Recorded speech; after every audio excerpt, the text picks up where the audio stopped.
Here we. Yay. All right. Hello, hello, hello. Hi, everybody. Welcome. Oh, look at all these beautiful faces joining us. Hello, hello. Hi, Brenda, your hair looks beautiful as Oh, thank always. you. I don't know Oh what you my get, like you gosh. have a hairdresser come right Wow. before you get on these. I I know. do. Welcome, everybody. Hi, welcome, welcome to the Books That Save Lives Heart Wisdom panel. I'm super excited to see all of you today and to welcome our authors, Sue Patton Thoele and JJ Hubal. Hi, good to see you guys. Here. Today we're going to be talking about spirited aging, which I, for one, am super excited about because I think we're going to have some really great stories and tips and ideas. And for those of you who are maybe new to coming to these, we always have the authors share a lot in the first half, and then we open it up to questions or comments or whatever you want to share. So that'll be fun. So if you have questions, we welcome them. And one of the things that's special about today is that our lovely Sue has offered to start us with a meditation so that we can all kind of get grounded, and take some breaths, and then we'll officially start after that. Sue. Okay. All right. Let's just do just exactly what Sherry just said. Let's close our eyes if you feel comfortable doing that and allow yourself to bring all your energy from whatever places it may have been snagged back into right now wherever you are, whether you're seated probably, and just imagine that there's a root growing down from the end of your spine gently and easily, and it just spreads out and attaches to all the other roots that we all are putting out. So we're all kind of holding hands and rooting at the same time. Just imagine that in your mind's eye.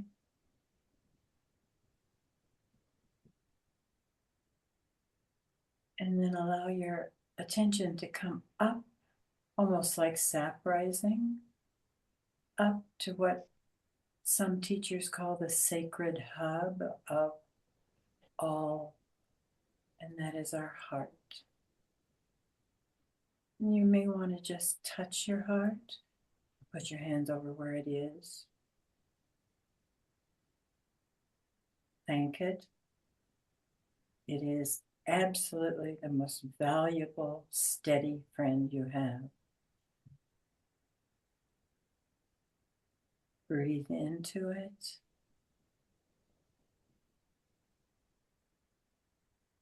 Now allow your energy to go back down to your roots and up and out of the top of your head, connecting with the energy of all and the sacred beings that are always around us, wanting to be with us, help us, guide us, laugh with us, show us good stuff, so that we are connected and grounded. And then just when you feel you want to, allow yourself to open your eyes.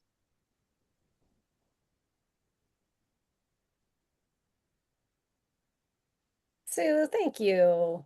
You're welcome. I loved what you did with about all the roots connecting to one another. I feel that. And I thought that was just such a beautiful imagery.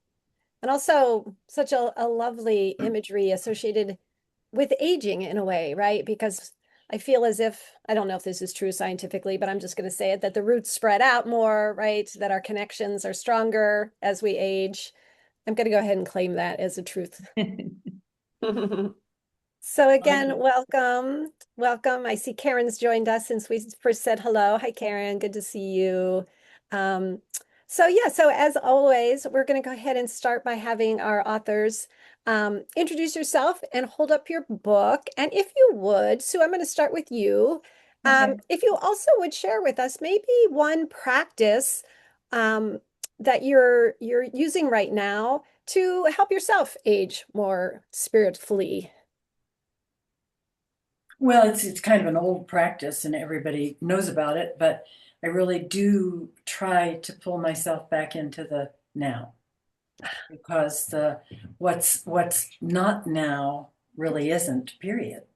And what is now is often magical and wonderful and uplifting. Like this morning, just to set the stage, yesterday there was a heart-crushing, sad thing that happened and in my cul-de-sac. And there we were all mourning. Um, and I just felt the need to get back. Well, I let myself cry for, I don't really cry, but I just sobbed and did all that, nose running and sounds and so forth last night. And then today I thought, I really love being happy and being full of joy. So when I took Zoe out, my little dog, I just practiced that being in the moment. And I was gifted with, first of all, a heron, the most different heron I have ever seen in my life. It had a white blaze on its head down to its beak. And I meant to look up what heron means, but I didn't. So you guys may know that. And then I ran into a neighbor I haven't seen for a long time. One neighbor came out and said, "I just want to hug you because of yesterday." And just lots. And I saw a heart rock in a place I've walked over thousands of times and hadn't seen. So Oh, when you're in the moment, when I'm in the moment, then I can catch joy like a butterfly net. But if I'm not in the moment, if I'm out of it, then it's harder, oh, especially when really hard stuff happens. And I kind of lived in a life that really hard stuff happens every day now. So mhm. yeah, Wow, Sue. Wow. First of all, yeah, sorry for whatever happened yesterday. And yeah, and the hard stuff every day. But you're such a bright blossom, especially when you showed up today. I was like, she's such a flower for us. I love that. And you do always bring joy. And you also bring the all of it, like you just did, which I so appreciate about you. I think you have your new book cover to show I us. do. I do. It's whoops, there it is. I There don't it have is. books yet, but I have the cover. Yeah. Yeah, It that looks was fun. It was a lot of fun to go back through it and revisit it. Yeah. And I know Sue and most of the people here do probably already know, and I know Macklin's been posting that you have a lot of books. Do you want to tell us anything in particular about releasing this one again? Just that it was a lot of fun to go through it again. And it was very timely because, as I say, my life is complicated and grief filled and frustrating as hell. So um, I really I can stand having reminders big time. I love it. I love Yeah. it. Yeah. And thank you, Macklin, for posting the links in the chat for us all. Um, and JJ, hello. I'm going to ask Hello. you, I'm going to ask you the same question about any particular practice right now that's really supporting you? Well, I feel like Sue and I are two bodies in the same body because uh, really liking her feel your roots idea because I heard a phrase recently that said it's wonderful when words, or in this case, they were talking about images, are both personal and universal all at once. And then you can glean what you want from them. But the now idea, which is as old as humankind, is just key, and it picks up speed, in my opinion, as you age, because the amount of loss and change becomes exponentially much faster. And so while you don't like it necessarily, you might as well embrace it. Oh, Because to me, the biggest uh, barrier to any possibilities or any joy or any happiness is in being in a state of wanting the past, longing for the past, or worrying about the future. And there you sit. And I do something, I did it today because I didn't sleep well last night. And then I will make myself get up, and you're going to just live a normal day and not keep thinking about that you didn't sleep and all the problems that comes with. And living in Savannah, which Macklin has been many times, it's stunning. And you walk out the door and you are underneath live oaks that arch and Spanish moss. And it's very warm and humid right now, but it isn't really hot. And it's like walking through a womb or something, I imagine. And it's just beauty everywhere. A little ironwork on a gate, or you can hear a bird call. It's just absolutely everywhere. And I just kept giving thanks spontaneously for being, life is tough, but it's to wherever you are. But I'm so grateful. I've lived in beautiful places, and I've lived in places that weren't so great to have tough life. But this one is something I had never really even imagined. It was my bold step, moving cross country and coming here. And I'm grateful every day, because no matter what has happened, like the cause that I didn't sleep, there's always a cause. I can walk out that door and just soak in beauty, and you simply cannot maintain your negative, worried attitude. It's virtually impossible, even for a worrier like me who can make a mountain out of a molehill. So I just really echo Sue's. I don't think of it only like her. I don't think of it as a practice so much. It's just a way of being. Yeah. All you have to do is step out, which is the great metaphor for everything, isn't it? Just step out and the step will appear, and you never know who you're going to talk to or who you're going to see. And yeah, even the other day I did it, and I had minimal contact with a woman I barely knew, and I handed her something. And she said, I needed this so much. And she started to cry, and she Oh, grabbed me. And I thought, you just never know what's in another person. I mean, Sherry, it's what you write about all the time. And so wow. but if you give off that energy, people will, it sounds like a cliche, but it's true. Yes, there's no other way. So that's my story, and I'm sticking to it. Right? You too have brought such poetry already. I love Aren't this. we? Already, I feel the spiritedness. And JJ, I know you've got your book right there, right, too. Would you please, so we can see your beautiful, I love your book cover. Mhm. And Goodbye, old. Hello, bold. here it And is, the joyful leap into a world of new possibilities as we age. And I'm realizing this, I'm getting more into the visual, as because readers value it, and which shocked me because it's easy for me. And uh-huh. and more, that is the people's response is to these drawings that are all through. And I think, really?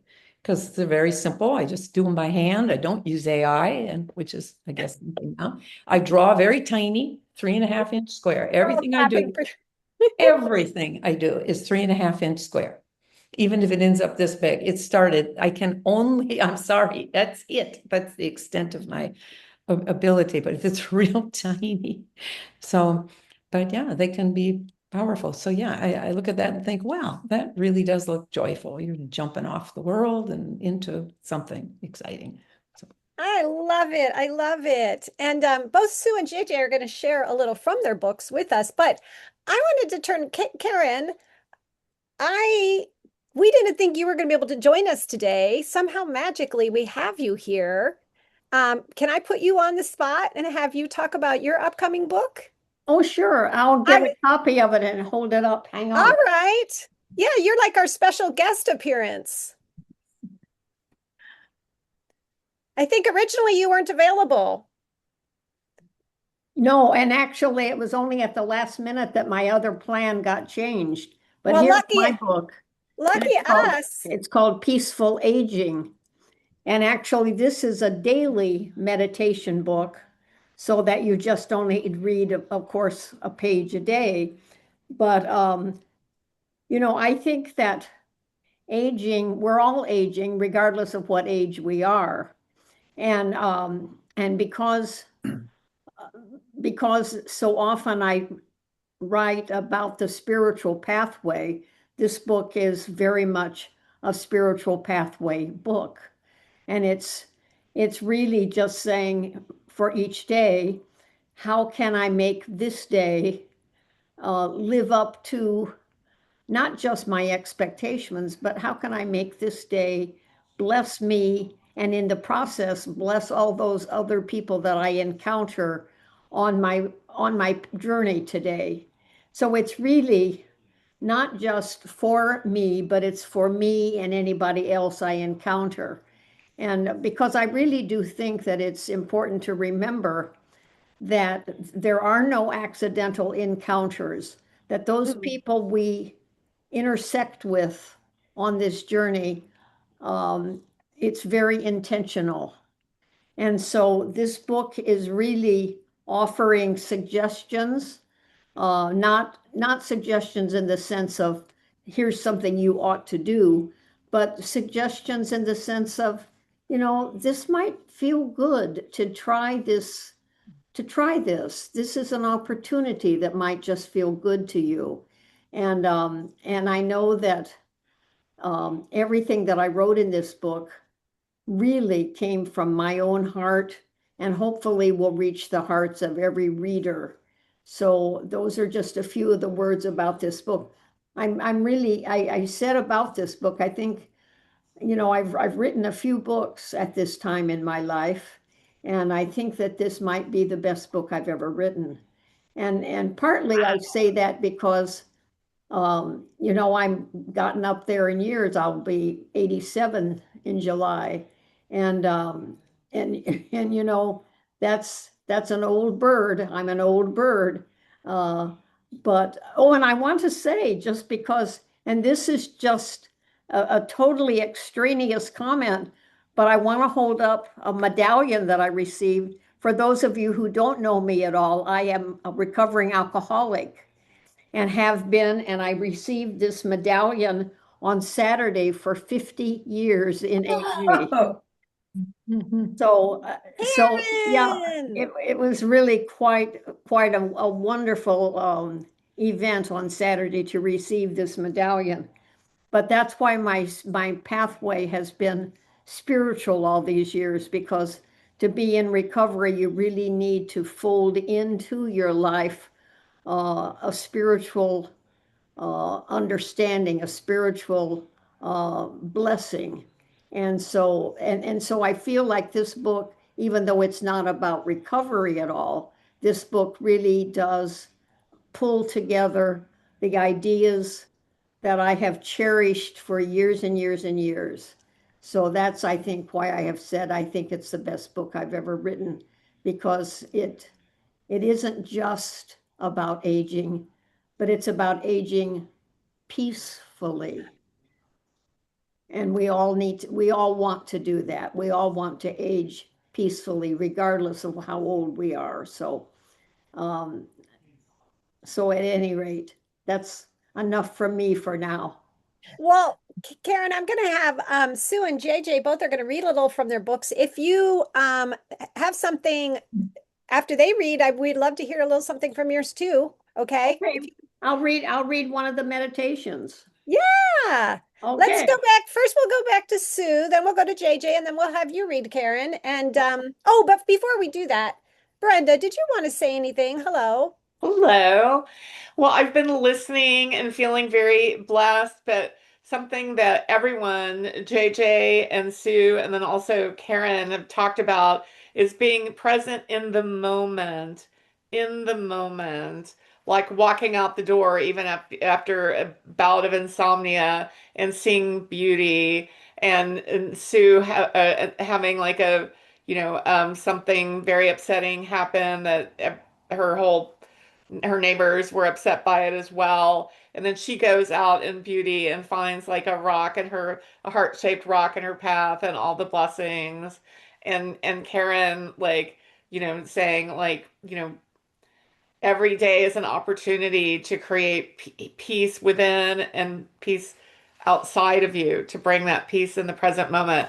So I was just feeling, actually, I was basking in their wisdom.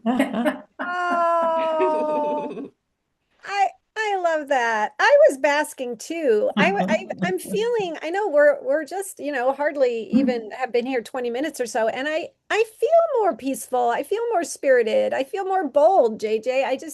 It's like almost like a what do they say, like a transference. When you have people who live what they teach, I think that's what happens. I've heard people talk about that, when they're with the Dalai Lama, for instance. You just feel that piece. And I feel like we've got some amazing teachers who really walk the talk. And I think I love that, Brenda, that you said that. I feel it too. Yeah. Yeah. Duncan, did you want to say hello?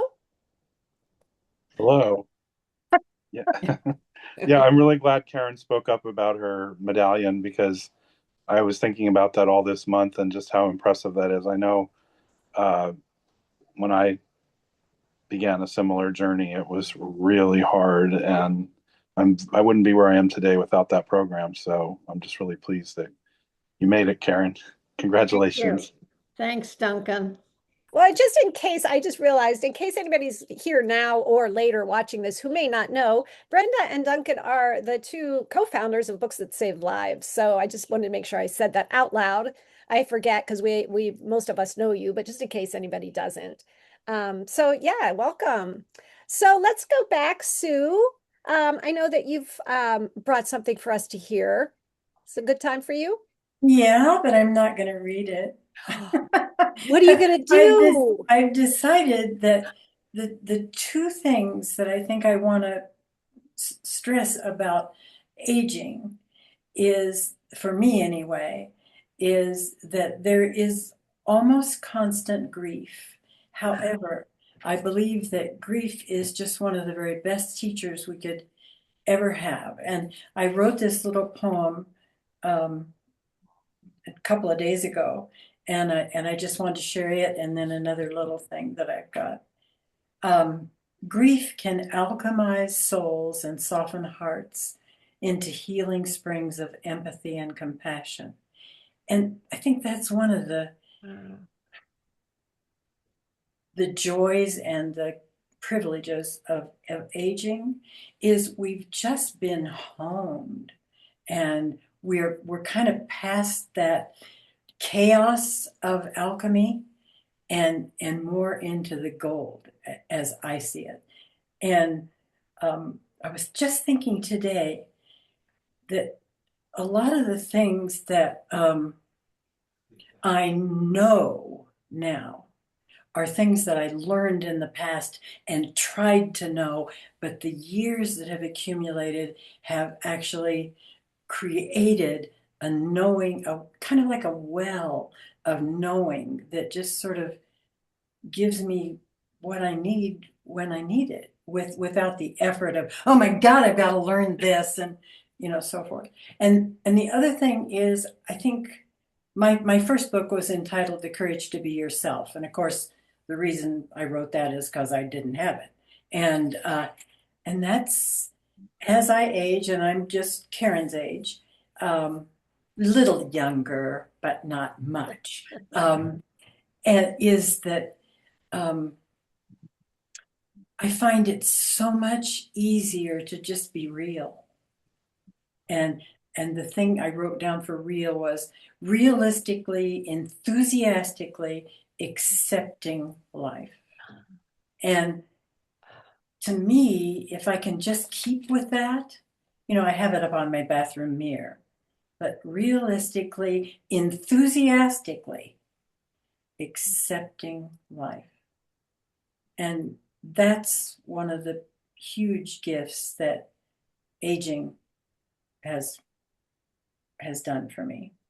Yeah, because I had such a compulsion to be a nice girl. And just today, when I was talking to a neighbor about the situation from yesterday, I just told him, I'm kind of a dyed-in-the-wool optimist. So, and he responded, and I responded, fucking yay. Just because that was what I wanted to say. And he laughed, and so it just, for me, those two gifts are the gift of the honing and the alchemization of grieving, and the gift of being so much more able to be real. Wow. I feel like we just received a master class, right? In that small amount of time. That was so beautiful. You're so fun. You're so You're cute. Listen, I want to ask you if you would please share what that poem that you read at the very start just now Mhm. about grief. Yeah. I wanted to hear it again if that's okay. Okay. Grief can alchemize souls and soften hearts into healing springs of empathy and compassion. Here it is on a little yellow sheet of paper, like lots of my writing. And I also want to say, I love that you just like, this is a perfect example of you being you. You were like, I am not going to read what I told you I was going to read. I'm going to do my own thing. And hallelujah. I love Yeah, it. it just felt better. Yeah, I love it. You're great teaching for all of us, right? I love that. Thank you. JJ, you can do whatever you want to do too. This is like, Hey, I'm getting in this club. I don't know if Karen was here when I said I'm turning 80 this year, but I really like the company I'm keeping. That's lovely. It's wonderful and all true. And I love what Sue said in a way. I'm going to paraphrase it, so I'm not trying to attribute it to her, but just the idea that I always apologized for facing reality. People see it as negative, and that's all they see. And when I wrote this book, because I was at an incredibly negative place, and that's all I could see, hopelessness and whatever. And I see it now as absolutely the necessary first step to clear out your heart, your wallet, your calendar, your soul, to let something else in. And I think until you do that, nothing can come in. And a long time ago, I was thinking of just myself, but different people would say things in life, and I would remember them forever. And one time somebody said, image control takes so much energy. And I thought, that's what happens when you're older. You either get your act together and get vulnerable, or life will do it for you. And it will humble you and make you open. But it's so much better if you choose it and cooperate, even if, for me, a kicking and screaming and mostly like whining a lot of whining. I did not want it. And once you just give in, then, oh, look at this, stuff is coming. And so that's, as I just love, is whether it's wearing down a veneer or dropping the image, but it's all about this stuff that sounds so cliche and mundane, but it's just universally true. Is just drop it and watch what comes in. You're not fooling anybody anyway. And I think the whole idea of people, that the word old now is you're able to use it. There it is, shocking. And this was absolutely so taboo in pretty much all media. And the more you fight that, I saw a man who has a very positive aging podcast. And that was his whole thing, all that energy going into fighting something, trying to come up with a better word, senior, golden, something.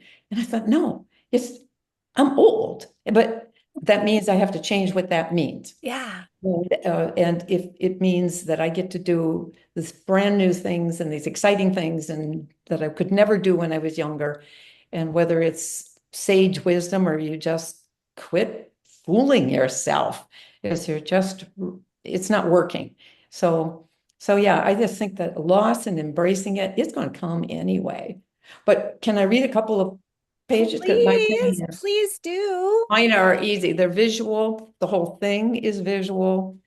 And that I'm realizing as I study the whole power of visualness and cartoons and so on, because people keep responding, is that it breaks down people's barriers to sensitive material. And that literally your brain absorbs it instantly, whereas words go through many filters. So if this wasn't on the cover and all you saw is Joyful Leap, you'd imagine whatever you imagine. When you see that, instantly, you get it, not fully, but it sets the tone. So that's how it starts, is exactly how it started for me. Was not a book. I was not bold. I'm still not bold. And I'm finding, because I do a lot of public speaking, that resonates with audiences very much, because they're coming in feeling not bold either. So it says, I truly don't understand how this happened. One day I was young in this crib, goo goo gaga, went to bed, and there I am sleeping, or somebody is. When I woke up, now there's a walker with exclamation marks. They're shocked. Suddenly, that's how it happens. Without warning, you're there. Anyone who says it happens in a different way or that getting older is no big deal is a liar, liar, pants on fire. Getting older is a very big deal. And it's sort of like when Sue was saying her sentence to her neighbor, and I thought, oh, I have to soften that. And I thought, don't you dare. You just write this the way it's coming out, beginning to end, see where it goes, see what people think, see if it resonates. Don't change it, dress it up, soften it, or whatever else you think you're doing, because you're going to ruin it. It won't be authentic. You won't be able to do it. And even when I talked about going away from stuff is very necessary, that is, to me, the most important part is to face the things that are many things. It could be, yeah, my big hairdo is not coming back. I can't have Brenda's lovely, stunning, really magnificent hair. I had big hair. Forget it. This is it. And so my hairdo is not coming back, just like this poor guy. And then these things are not coming back. I spent forever wandering around a cemetery, whining and carrying on. And 6 years of doing that, and I noticed at the end they were all still dead. Not one of them came back alive due to my crying and sobbing and life isn't fair. And so I just think facing reality is step one. Don't see it as negative. It's not. Think of it as shaking that etch-a-sketch of life and it's blank. And now you can draw what you want to draw on it. So that's my sermon for this morning. Holy cow. I don't know what you guys were doing before you got here. Amen. I was swearing, obviously. Yeah. Sue was swearing, I'm preaching. What next? You know. Oh my gosh, we just lucked out with, I just love, I mean, listen, if this is what spirited aging is about, bring it on, bring it on. I am a disciple already. I love it. Thank you both. And our surprise guest, Karen, do you want to read us something from your book, or you want to just do an act or whatever you want to do? Well, they are both very hard acts to follow, I'll tell you. So I think the simplest thing for me to do is to simply read one of the meditations. And I think I'll just read the one for today, May 27th. And each meditation starts with a quote from somebody. And this quote is from Julian of Norwich. And it's "All shall be well," a quote that I'm sure you're all familiar with. Julian lived in the 1300s, and her remarkable life is etched in the minds of millions because of her so famous quote, "All shall be well, and all shall be well, and all manner of things shall be well." It is the answer for all of us, regardless of whatever is hindering our journey through life. And most of us have been hindered by something as we have aged. Perhaps a serious health challenge hasn't tripped you up, but the loss of a good friend or a family member has set you back for a time. Getting older is bound to cripple our steps in some way, but nothing has to stop us completely in our tracks until our journey is done. As Julian reminds us, all shall be well. But what does well actually mean? I don't think it means we won't face barriers and setbacks. What I think it means is that we are always in forward motion until our purpose on this planet is fulfilled. Julian died when it was her time, and all was well until that moment. The same is true for us. All shall be well always. Today is bound to offer us exactly what we need. If what comes pinches a bit, we are ready for it, and we will get to the other side. After all shall be well forever. And, you know, I have been a lover of meditation and meditation books. The very first book I wrote was published back in 1982, and it was a daily meditation book for women in recovery from alcoholism, and it was called, my gosh, it suddenly went out of my head, Each Day a New Beginning. Yeah. And that has been around for more than 40 years. It celebrated its 40th anniversary about 4 years ago, actually. Wow. And since that time, I have written many other books, and a number of them meditation books. And meditation books have been a real love of my life because, we don't all of us have time to sit and read for great periods of time, but most of us have enough time to sit down and read for 3 or 4 or 5 minutes and then just quietly sit and let what it is we read just kind of dwell in our minds for a while. And I think that that's what's so appealing to me about the meditation book, that it really is a way um, to just soften our journey. And all the meditation books, and I've written other books besides meditation books, but all the meditation books that I have written at one level or another have had as their focus a way to just make our journey more pleasant, to make our journey easier to embrace. And so that's what I really tried to do with this book.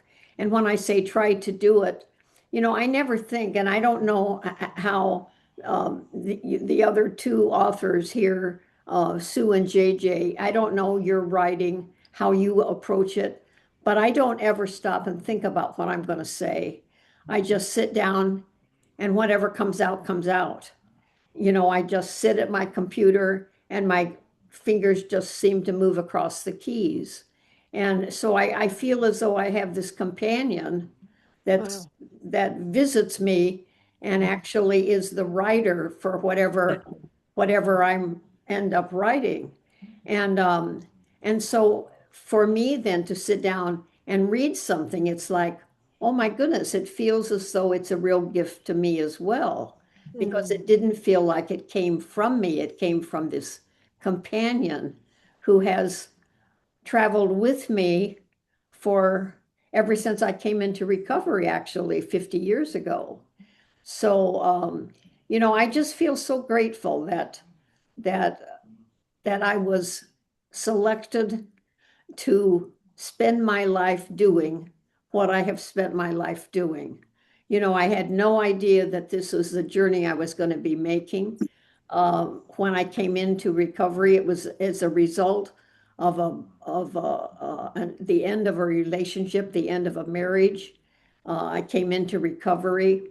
I had no idea that my life was going to be as a writer, but I ended up in working on my doctorate at the University of Minnesota and discovered that I had this companion all through graduate school.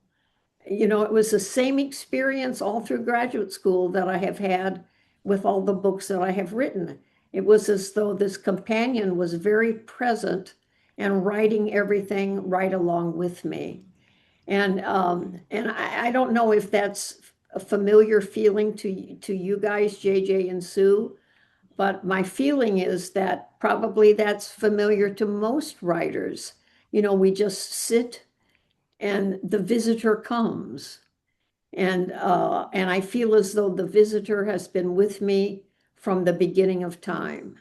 And this particular book, I feel, as I said, I feel like it maybe is the best thing I've ever written. But you know what? I've said that about all 32 books. So I think really, but this one speaks to my heart the most right now because at my age, what I want is to continue aging peacefully. And I feel as though I am succeeding with that hope and that dream that I am aging peacefully. And that doesn't mean that I don't have some struggles with my life. I've got a number of health challenges that I'm dealing with currently. But that's to be expected as we age. But as Julian of Norwich says, all will be well. And that's exactly how I'm approaching every day of my life, just with that that belief of having her hands right here on my face. Oh. Karen, all will be well. So thank you for letting me share. Mm, phenomenal. Wow. Oh, thank you so much. All will be well. All will be well. I'm going to keep saying that to myself for the rest of my days. Thanks to you today, Karen. That's so beautiful. Thank you. Brenda, I know you had something you wanted to jump in with. Hello. I did. I wanted to share an example of spirited aging, and then I wanted to say something about Sue's upcoming book. So I've mentioned Ruth Weiss, like the great poet, in a few heart wisdoms. She was a Holocaust survivor as a child, was on the last train out, and she and her parents made it to America, and then she eventually came to San Francisco and was at the very heart of um, the beat poet scene for like 60 years, I think, actually. Yeah, at least 60 years, if not more. But when I was just ruminating on spirited aging, and an image of her dancing at a honky tonk in North Beach came into my mind. She was, I mean, like, she was in her 80s and like had pink and orange hair and like always like dressed really wildly. Like, well, she had the look of the beat poet, of course.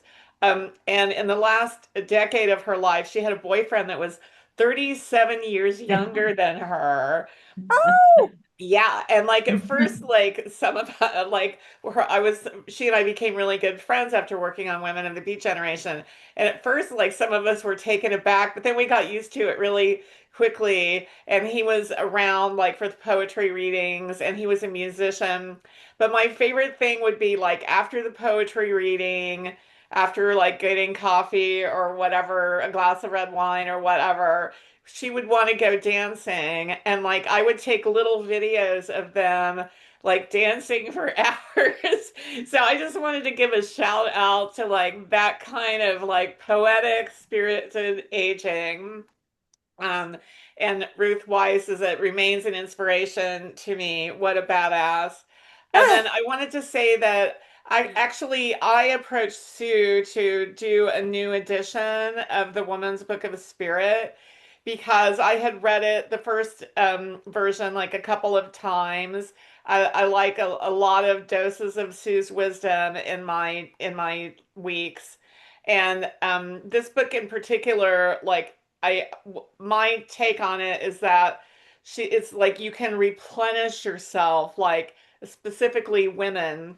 We so often put ourselves last, the family first, like the husband first, like the kids, the job, the friends, like the neighbors, like the dog, and we're on the back of our own bus.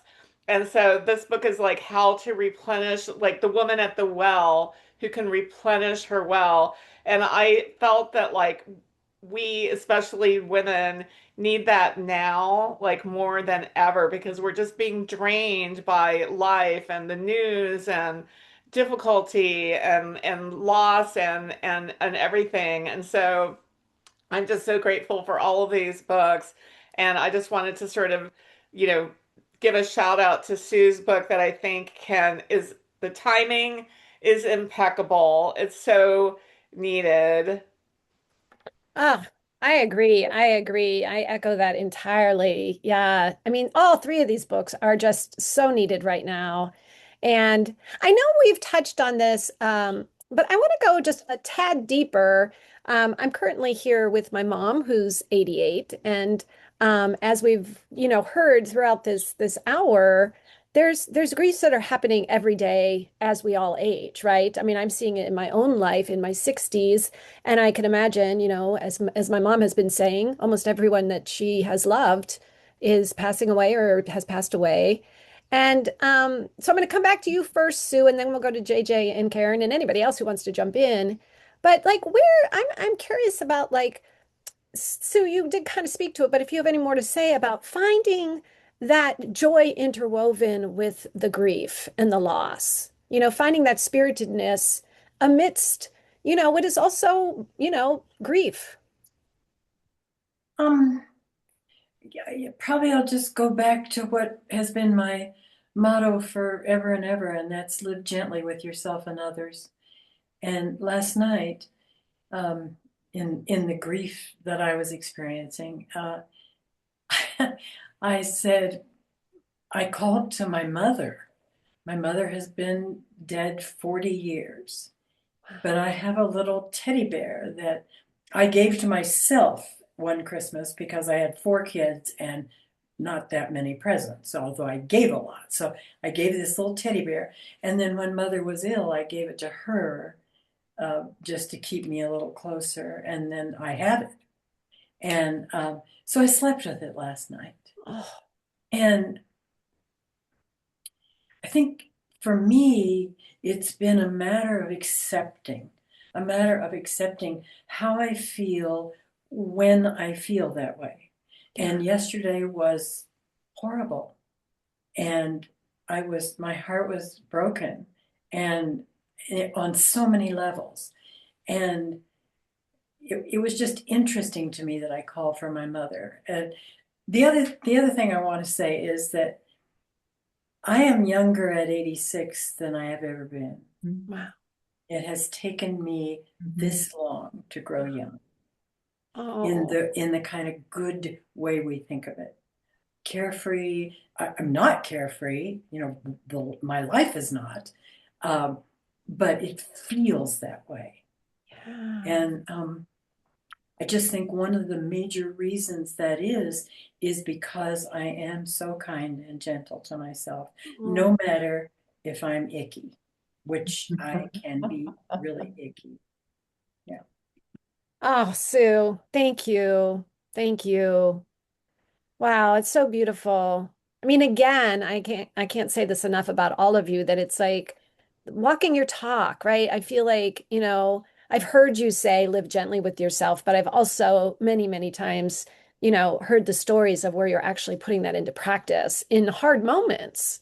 Yeah, it's so beautiful. Thank you. JJ, how about you? What do you have to add to all of this?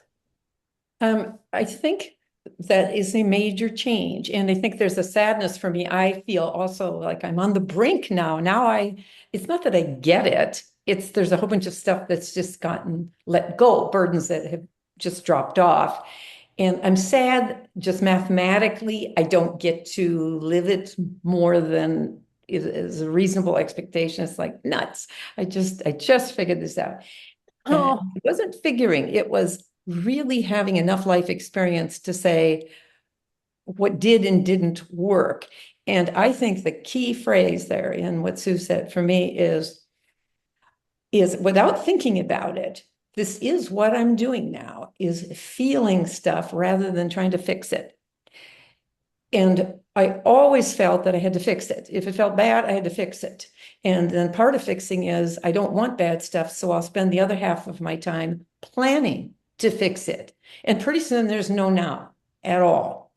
And so I also would never cry. I was in my 50s, I think, before I'm sure I boo-hooed as a kid, but never in front of anybody. And long ago, I wrote a beach book about what the benefits of living by the ocean. And one is it's so loud that you can walk by the ocean and just bawl your head off. And I would call out to my mother, and I swore my mother was there. And that is a connection. In fact, just as an artist, one thing I want to do is kind of honor that connection, I believe, by taking this little photograph. She had a very tough life, which I realize now as an old person. I look back and think I was so blind and selfish. I had no idea, but I want that strength of her mother who lived with the dirt floor and all of it. And then my mother, and I feel that almost through tree roots things. I feel that. And there's a photograph that one of the few that shows both my mother and myself happy. She's lifting me and I'm just a baby and we're both smiling. And I look at it and think, if we only knew what we were going to have to face, mother. And those two smiling women, it's heartbreaking. And yet I get to feel that connection. And so my last thought is, I went to a funeral years ago of people who had there was two professors, and they had an extremely disabled daughter. I mean, there was almost nothing that worked, blind and deaf and cognitive issues. And she died as a young adult. And they gave the most beautiful funeral. And the quote they used on the program was from Winnie the Pooh, a Milne. It said, "How lucky I am to have known somebody that I'm going to miss this much." And I always think of that when I see my mother lifting that smiling little kid that, thank God we didn't know what was coming up. But I'm grateful I have somebody I can miss that much. Not everybody does. Yeah. So. Oh, goodness. Oh, goodness. Thank you. Ah. Oh, Miss Karen, is there anything you want to add about this living with the grief and loss, as well as all of the love and joy? Well, I was just sitting here totally amazed at what both Sue and JJ shared, and it was so beautiful, and I just kind of forgot myself in the process. So I'm not sure what it is I have to share, but I do think that the grieving process is not something that many of us do very well, and I think it's something that's very important for us to embrace. And I speak, when I say that, I speak of myself. I need to embrace the grieving process more than I have. I've been reading a book about grief in one of my book clubs, and it's a beautiful book, but I realize that I kind of push aside things. And I really think that grieving is about letting your heart be open. Yeah.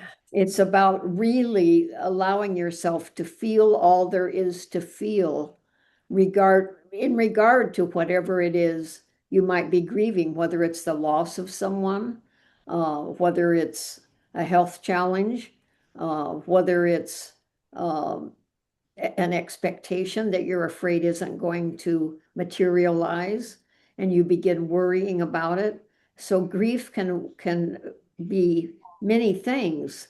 And I know that I personally want to do a better job of embracing grief simply because of the way I think it will enrich my life. Um, I didn't talk about grief really to speak of in this book, Peaceful Aging. And I'm sitting here thinking that's one of the areas that I should have really addressed more, I think, in this book, because because aging is about grieving. Mm. And and grieving one thing or another. And but to do it in a peaceful way, as I said, to do it in a way that we can really embrace fully what it means. And and if I could redo the book someday, I would address it. And maybe I'll have to address it in my next book, Brenda. Maybe Okay. my next book will be about grieving. Karen, But I loved, oh, I'm sorry to interrupt you. I didn't mean to interrupt you. no, go ahead. Well, I really loved, I think I'm not going to get this exactly correctly, but I believe what you said was that grief is about opening our hearts. Was that what you That and is what I said. I just really wanted to underscore that because I've been practicing a lot in my own life with like sometimes I replace the word love for grief, instead of like I'm missing this person or I'm grieving them, I love them, I love them, I love them. And just noticing the open-heartedness that is a little bit different than when it makes me feel more connected. And so I loved Right. what you said that.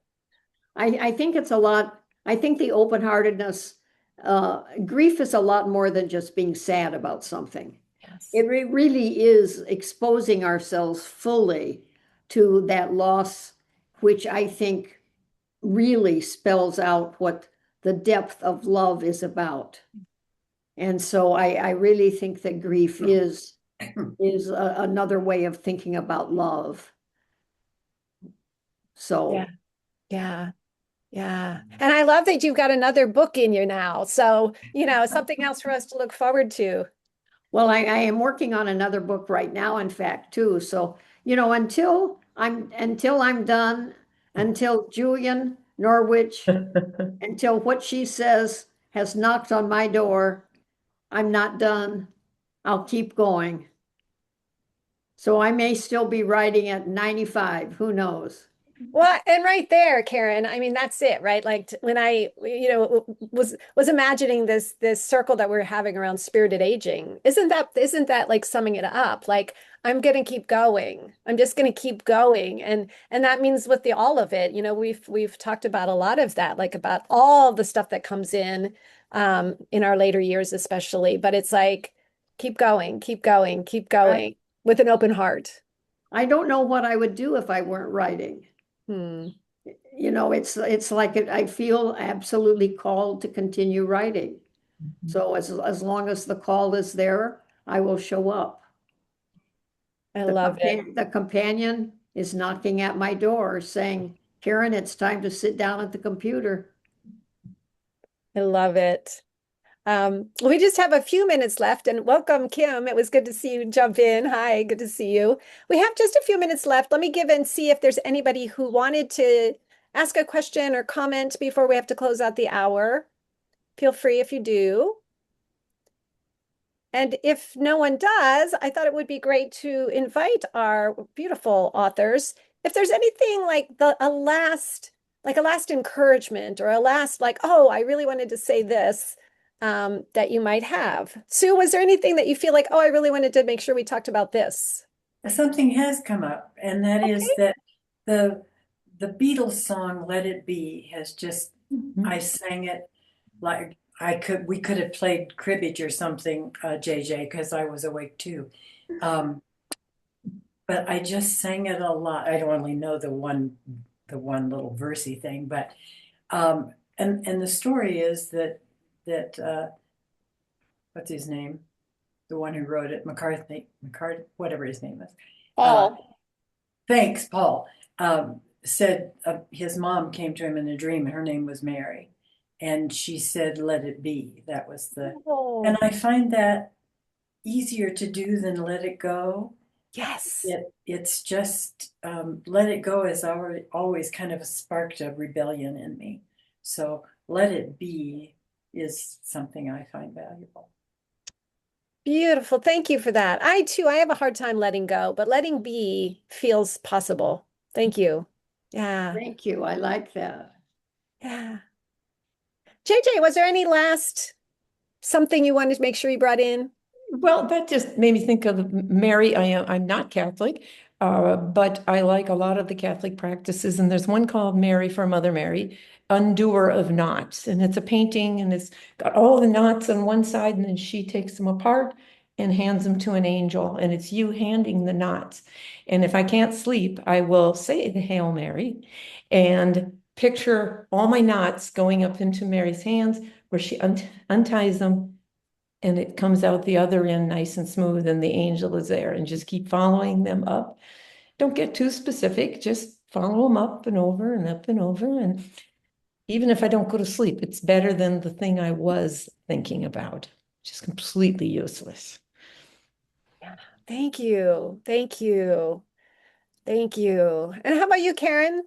No, I can't think of anything else, but I just am so glad that I showed up, that my other commitment got canceled, and I thought, oh, good, I can make it to the group. So I'm so glad that I was able to be here today, and it was so glad to be here with Sue and JJ.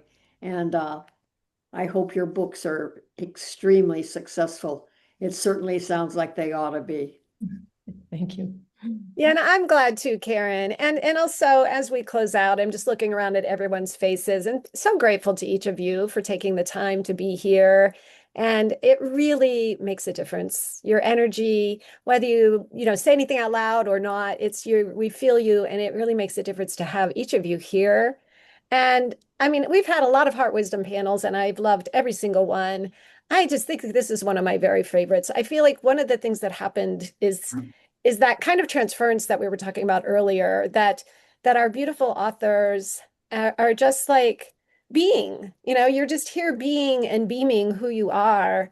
And we feel, I feel, I imagine everyone else does, we just feel the wisdom of who you are and the heart of who you are. And I thank you so much for that, for showing up and being each of you so very present. So thank you. And Books That Save Lives, thank you, thank you, thank you. We wouldn't be here without you. Thank you so much. Yes. And all of these heart wisdoms live on our website. So check out booksthatsavelives.net. And this one will be there in a week, but I think if they deserve to be shared. So, feel free to share those with your people because like I have over the years gotten so much from all of the heart wisdoms. And I think they have been helping me with peaceful aging. Oh, me too. Me too. Yeah, yeah. Deep gratitude to all of you. Oh, yeah, Duncan, the podcast is coming soon. Yay. Good. Well, we look Thank forward you, to Sherry. As you're usual, you're so welcome. grace personified. I love being here with all of you. Thank you. Thank you. We'll see you in a couple weeks for our Pride panel. Keep an eye out for your email from wonderful Macklin. Thank you, Macklin, for all you do. All Thank right. you. Bye-bye. Thank you all. Thank you. Thank you. Bye.